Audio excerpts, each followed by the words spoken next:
So here we're going to make a new file. Our file is going to be called Factorials because we are discussing factorials today. Factorials, fine. Okay, so what is a factorial? A factorial is essentially the product of all the positive descending integers. So product of all the positive descending integers. Hopefully this should be a quick video, which is kind of unusual for me.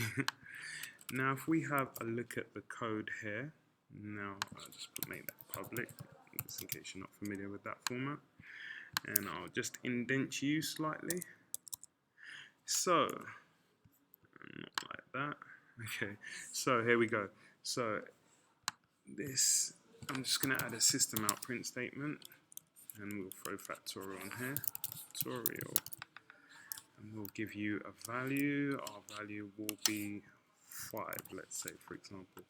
So how does this work? So is 5 the same as 0? Is 5 the same as 0? No. Okay, so we we skip the first element, then it becomes 5 times, because 5 being n.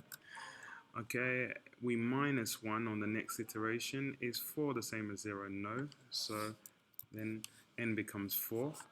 Then we keep going. 3 is not the same as 0. 3 also becomes n. And then times 2. Okay, and then is 1 the same as 0? Nope. Okay, times 1. Okay, so 5, 4, 3 to 1, and then we finish returning 1. Okay, so if we restat this now, the final value we would return is 1.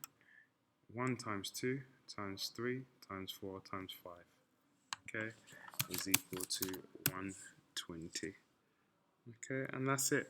Notation format, that would simply look like this. Okay, so I'll just reiterate. 5, is it the same as 0? No, so you minus 1. So we get 4. 3, same as 0? No. 2, the same as 0? No. 1, the same as 0? No. So then we return 1. 1 times the previous n. 1 times 1, you could even say. 1 times 2 is 2. 2 times 3 is 6. 6 times 4 is 24. And 24 times 5 is 120.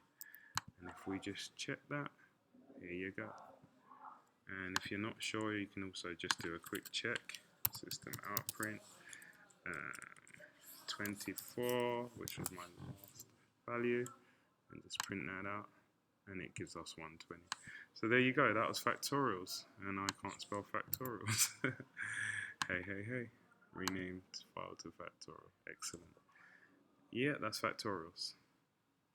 Quite straightforward. N is the same as 0, return 1, else return n times factorial. Okay, if n is the same as 1, let's see if that will work. I think that'll also work. Let's just check. Yeah, that also works. So we could do if n is the same as 1, because there's no point multiplying the 1 times 1 at the end. So both work. And that's factorials as a recursive method.